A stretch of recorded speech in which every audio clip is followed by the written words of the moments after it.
Arun, good morning.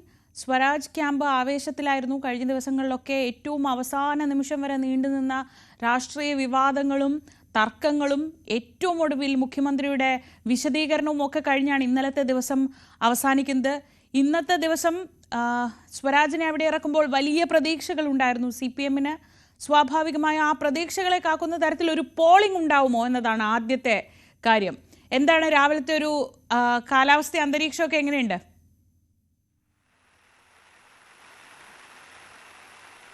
മഴയുണ്ട്. രാവിലെ ചെറിയ രീതിയിൽ മഴ ഇപ്പോൾ ആരംഭിച്ചിട്ടുണ്ട്. ഏതായാലും അതുതന്നെയാകും ഇവിടെ സ്ഥാനാർത്ഥികളും മുന്നിൽ നേടാൻ പോകുന്ന പ്രധാനപ്പെട്ട വെല്ലുവിളി.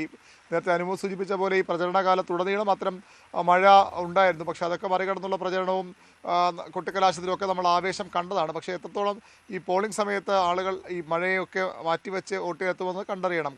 കാടടച്ചുള്ള പ്രചരണം എന്ന് മാത്രം പറഞ്ഞാൽ പോരാ, ഓരോ വീടും ഓരോ വോട്ടറെയും നേരിൽ കണ്ട് അവർ വോട്ടുറപ്പിക്കാനുള്ള ശ്രമങ്ങൾ മുന്നണികൾ നടത്തിയിട്ടുണ്ട്. അതുകൊണ്ട് തന്നെ പോളിംഗ് കുറഞ്ഞേക്കില്ല എന്നൊരു പ്രതീക്ഷ രാവിലെ മുന്നണി, പ്രത്യേകിച്ചും കേഡർ വോട്ടുകളെങ്കിലും ആ രീതിയിൽ പോൾ ചെയ്യപ്പെടുമെന്നൊരു പ്രതീക്ഷയാണ് മുന്നണി നേതൃത്വങ്ങൾ വ്യക്തമാക്കുന്നത്. ഏതായാലും എം സ്വരാജ്, ഇടതുമുന്നണി സ്ഥാനാർത്ഥി, CPM-ന്റെ സംസ്ഥാന സെക്രട്ടേറിയറ്റ് അംഗം എം സ്വരാജ് 6:45 വീട്ടിൽ നിന്ന്, വീടിന് മുന്നിലാണ് ഞാനുള്ളത്, അവിടെ നിന്ന് വോട്ട് ചെയ്യാനായി ഇറങ്ങും. 7 മണിക്ക് അദ്ദേഹം വോട്ട് ചെയ്യും. വോട്ട് ചെയ്ത ശേഷം ബൂത്തുകൾ സന്ദർശിക്കാനാണ്, എല്ലാ ബൂത്തുകളിലും സന്ദർശിക്കാനാണ് എം സ്വരാജിൻ്റെ തീരുമാനം.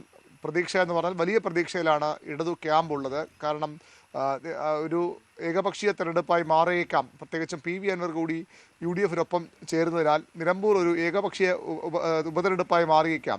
ഇടതുമുന്നണി ഉപതെരഞ്ഞെടുപ്പ് പോലും ഒരർത്ഥത്തിൽ ആഗ്രഹിച്ചിരുന്നില്ല. കാരണം ഒരു നിയമസഭാ പൊതുതെരഞ്ഞെടുപ്പിന് മുമ്പ്, തദ്ദേശ തെരഞ്ഞെടുപ്പിന് തൊട്ട് മുമ്പ് ഒരു ഉപതെരഞ്ഞെടുപ്പിൽ ഭാഗ്യപരീക്ഷണം, ബലപരീക്ഷണം നടത്തുക ഒരു ഭരിക്കുന്ന പാർട്ടി, അതും 9 വർഷമായി തുടർച്ചയായി ഭരിക്കുന്ന പാർട്ടിയെ സംബന്ധിച്ചിടത്തോളം അത്ര ഗുണമുണ്ടാകുന്ന കാര്യമല്ല. അതുകൊണ്ട് തന്നെ ഒരു ഉപതെരഞ്ഞെടുപ്പ് വേണ്ട എന്നൊരു നിലപാടായിരുന്നു CPM-നുള്ളത്. പക്ഷേ തെരഞ്ഞെടുപ്പ് കമ്മീഷനാണ് അന്തിമ തീരുമാനമെടുക്കേണ്ടത്. ആ തെരഞ്ഞെടുപ്പ് കമ്മീഷൻ ഉപതെരഞ്ഞെടുപ്പ് നടത്താൻ തീരുമാനമെടുത്തിരിക്കുന്നു.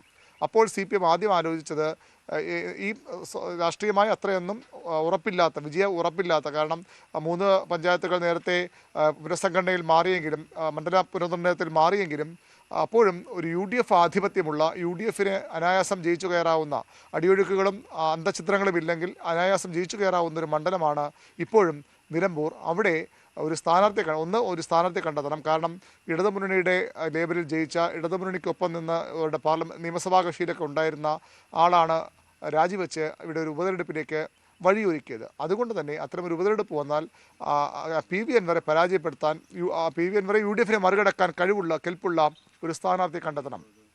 സ്വാഭാവികമായും പാർട്ടി ചിഹ്നത്തിൽ, CPM-ന്റെ ചിഹ്നത്തിൽ മത്സരിച്ചാൽ ഇവിടെ ജയം അത്ര എളുപ്പമല്ലെന്ന് CPM-ന് അറിയാം.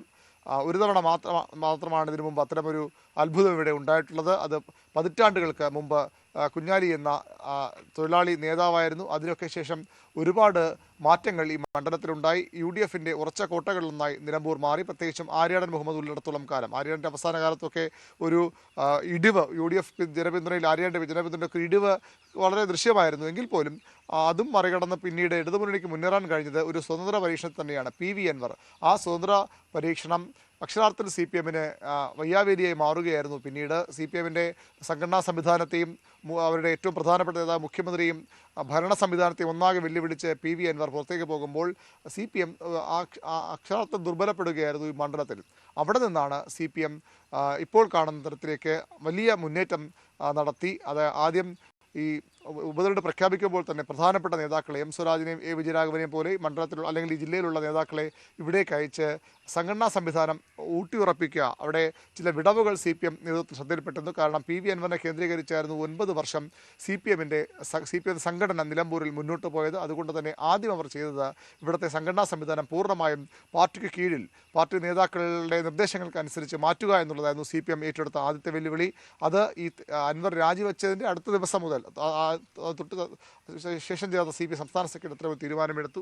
ആ തീരുമാനത്തിൻ്റെ അടിസ്ഥാനത്തിൽ അത്തരം പ്രവർത്തനം CPM മുന്നോട്ട് കൊണ്ടുപോയി. അവിടെ നിന്നും വീണ്ടും ഒരു സ്വതന്ത്രനെ തന്നെ പരീക്ഷിക്കാം എന്നൊരു ചിന്തയിലേക്ക് CPM പോയിരുന്നു. പല പേരുകൾ CPM പരിഗണിച്ചു. കാരണം CPM ചിഹ്നത്തിൽ വോട്ട് ചെയ്യാൻ വിമുഖതയുള്ള ആളുകൾക്ക് പോലും UDF-ന് എതിരായി ഒരു വോട്ട് രേഖപ്പെടുത്താൻ തയ്യാറാണെങ്കിൽ ആ അവസരം പരമാവധി വിനിയോഗിക്കണം. അതായിരുന്നു CPM-ന്റെ തന്ത്രവും ലക്ഷ്യവും. അങ്ങനെ തന്നെ മുന്നോട്ട് പോയി. പക്ഷേ അങ്ങനെ പോകുമ്പോഴും ഉചിതമായ സ്ഥാനാർത്ഥിയെ കിട്ടിയില്ല. അതിനപ്പുറത്തേക്ക് UDF സ്ഥാനാർത്ഥി ആരെന്ന നോക്കിയാണ് കഴിഞ്ഞ കുറേ നാളുകളായി CPM ഈ ഉപതെരഞ്ഞെടുപ്പുകളിലൊക്കെ സ്ഥാനാർത്ഥി നിശ്ചയിക്കുന്നത്. ഇവിടെയും ആ ഒരു രീതി പിന്തുടർന്നു. അവിടെ UDFിലെ അസ്വാരസ്യമുണ്ട് എന്ന് CPM തിരിച്ചറിഞ്ഞു. ആദ്യം VS ജോയ് സ്ഥാനാർത്ഥിയാകുമെന്ന് വന്നപ്പോൾ തന്നെ ഒരു എതിർപ്പ് ആര്യാട് ഷൗക്കത്തിൻ്റെ ഭാഗത്തുനിന്നുണ്ടായി. ആര്യാട് ഷൗക്കത്ത് ഒരുപക്ഷേ ഇടതുമുന്നണിക്കൊപ്പം മാറിയേക്കാം എന്ന തരത്തിലുള്ള ചർച്ചകൾ പോലും സജീവമായി ഉണ്ടായിരുന്നു. ചില ഇടതു നേതാക്കൾ ആര്യാട് ഷൗക്കത്തുമായി ഒരു ഘട്ടത്തിൽ ചർച്ച നടത്തിയതുമാണ്.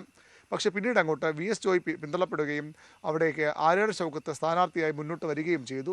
കോൺഗ്രസ് അത്തരമൊരു തീരുമാനത്തിലേക്ക് എത്തുന്നു എന്ന് CPM മനസ്സിലാക്കി. അവിടെയാണ് PV അൻവറിൻ്റെ ഇടപെടൽ. അതുവരെ UDFിനൊപ്പം നിന്ന് പിണറായി സത്തിനെതിരെ പോരാടും, പിണറായി സത്തിൻ്റെ അന്ത്യത്തിന് തുടക്കമാകും നിലമ്പൂർ ഉപതെരഞ്ഞെടുപ്പ് എന്ന് പറഞ്ഞ PV അൻവർ പതിയെ കോൺഗ്രസിനെതിരെ, പ്രത്യേകിച്ചും അവരുടെ നേതാവായ ചെയർമാനായ UDFിൻ്റെ ചെയർമാനായ VD സതീശനെതിരെ നിലപാടെടുത്ത് രംഗത്ത് വന്നു. ഷൗക്കത്തിനെതിരെ തൻ്റെ പഴയ വൈരാഗ്യം ഒന്നുകൂടി ശക്തമായി ഇവിടെ അദ്ദേഹം PV അൻവർ ഉന്നയിച്ചു. ഷൗക്കത്ത് പരാജയപ്പെടുന്ന സ്ഥാനാർത്ഥിയാണെന്ന് പരസ്യമായി പ്രഖ്യാപിച്ചു. അതോടുകൂടിയാണ് CPM വീണ്ടും മാറി ചിന്തിച്ചത്. അങ്ങനെയെങ്കിൽ ഇത്തരം അന്തഃഛിദ്രങ്ങൾ UDFും അൻവറുമായുള്ള ബന്ധത്തിലുമുണ്ടെങ്കിൽ എന്തുകൊണ്ട് ഇവിടെ ഒരു സ്വതന്ത്രന് പകരം പാർട്ടി സ്ഥാനാർത്ഥിയെ, അതും കരുത്തനായ ശക്തനായ ഒരു സ്ഥാനാർത്ഥിയെ പാർട്ടി ചിഹ്നത്തിൽ മത്സരിപ്പിച്ചുകൂടാ? അങ്ങനെ വരുമ്പോൾ CPMൻ്റെ മുന്നിൽ വന്ന ഒരേ ഒരു പേര് M സ്വരാജ് എന്ന പോത്തുകൽ സ്വദേശിയായ, ഇവിടെ നിന്ന് വിദ്യാർത്ഥി പ്രസ്ഥാനത്തിൽ തുടങ്ങി പിന്നീട് ലോക്കൽ കമ്മിറ്റി സെക്രട്ടറി പദത്തിലെത്തുകയും പിന്നീട് അവിടെ നിന്ന് വീണ്ടും SFIയുടെ സംസ്ഥാന സെക്രട്ടറിയായി പോവുകയും ഒക്കെ ചെയ്ത് പിന്നീട് സംസ്ഥാന രാഷ്ട്രീയത്തിൽ നിറഞ്ഞു വന്ന CPM പ്രധാന യുവമുഖമായ M സ്വരാജ് എന്ന പേരിലേക്ക് CPM അങ്ങനെയാണ് എത്തിച്ചേർന്നത്. M സ്വരാജ് വന്നതിന് ശേഷവും, സ്വരാജിൻ്റെ സ്ഥാനാർത്ഥി പ്രഖ്യാപനം വന്നതിന് ശേഷവും അതിന് മുമ്പും എന്നുള്ളതായി CPM ഈ നിലമ്പൂരിൻ്റെ തിരഞ്ഞെടുപ്പ് പോരാട്ടം തന്നെ മാറുകയായിരുന്നു. സ്വരാജ് വന്നതോടുകൂടി CPM അണികളിൽ വല്ലാത്തൊരു ഒത്തിണക്കമുണ്ടായി, വല്ലാത്തൊരു ആവേശമുണ്ടായി. M സ്വരാജിനെ അക്ഷരാർത്ഥത്തിൽ ഇടത് കേന്ദ്രങ്ങൾ ഏറ്റെടുക്കുകയായിരുന്നു. സാമൂഹ്യ മാധ്യമങ്ങളിൽ മാത്രമല്ല, ഈ മണ്ഡലത്തിലും ഒരു തരംഗമായി ഇടത് അനുഭാവികളിലും പുതിയ വോട്ടർമാരിലുമൊക്കെ സ്വരാജ് മാറി എന്നാണ് ഇപ്പോൾ CPM വിലയിരുത്തൽ. ഈ പാർട്ടിയും നിലമ്പൂരിലെ പാർട്ടിയും സംസ്ഥാന നേതൃത്വങ്ങളുടെ വിടവ് ഒക്കെ ഈ ഘട്ടത്തിൽ മറികടക്കാനായെന്ന് CPM കരുതുന്നു. ചിട്ടയായ പ്രവർത്തനം, നമുക്കറിയാം CPMൻ്റെ സംഘടനാ സംവിധാനം, അതിനൊപ്പം ഇടത് മുന്നണി ഒന്നടങ്കം ചേരുമ്പോൾ നമ്മൾ കണ്ടതാണ്. 11 മന്ത്രിമാരും മുഖ്യമന്ത്രിയും വരെ ഒരു ഘട്ടത്തിൽ ഇവിടെ മണ്ഡലം കേന്ദ്രീകരിച്ചു. മുന്നണിയുടെ പ്രധാന നേതാക്കളൊക്കെ ഇവിടെ ക്യാമ്പ് ചെയ്തു. മുഖ്യമന്ത്രി 2 ഘട്ടങ്ങളിലായി ഇവിടെ വന്നുപോയി. സംസ്ഥാന സെക്രട്ടറിയും A വിജയരാഘവൻ പൊളിറ്റ് ബ്യൂറോ അംഗം അടക്കമുള്ളവരുടെ ക്യാമ്പ് ചെയ്തു. DYFIയുടെയും SFIയുടെയും ഒക്കെ സംസ്ഥാന ഭാരവാഹികൾ ഇവിടെ തന്നെ കേന്ദ്രീകരിച്ച് പ്രവർത്തിച്ചു. അങ്ങനെ ഇടതു മുന്നണിയുടെ സംഘടനാ സംവിധാനം, CPIയുടെ നേതാക്കൾ വലിയ രീതിയിൽ ഇവിടെ ക്യാമ്പ് ചെയ്തിട്ടുണ്ട്. അങ്ങനെ ഇടതുമുന്നണി സംഘടനാ സമിതി ഒന്നടങ്കം പ്രവർത്തിച്ച ഇവിടെ ഒരു അട്ടിമറി എന്ന് തന്നെ പറയാം. കാരണം ഇവിടെ സ്വരാജ് ജയിച്ചാൽ അത് അത്ര അനായാസമല്ല. കാരണം ഈ ഒരു സിറ്റിംഗ് സീറ്റ് നിലനിർത്തുക എന്ന വെല്ലുവിളി CPM ഉണ്ടെങ്കിൽ പോലും അത്ര അനായാസം ജയിക്കാവുന്ന ഒരു മണ്ഡലമായല്ല CPM ഇടതുമുന്നണിയും ഈ നിലമ്പൂരിനെ കാണുന്നത്. അതുകൊണ്ട് തന്നെയായിരുന്നു ഈ പോരാട്ടത്തിൽ LDF അതൊരു അഭിമാന പോരാട്ടമായി കാണുന്നത്. അതുകൊണ്ട് തന്നെയാണെന്ന കാര്യത്തിൽ സംശയമില്ല. 6:45 സ്വരാജ് ഇറങ്ങുക. അരുൺ, ഞാൻ അപ്പോഴത്തേക്ക് മടങ്ങിയെത്താം.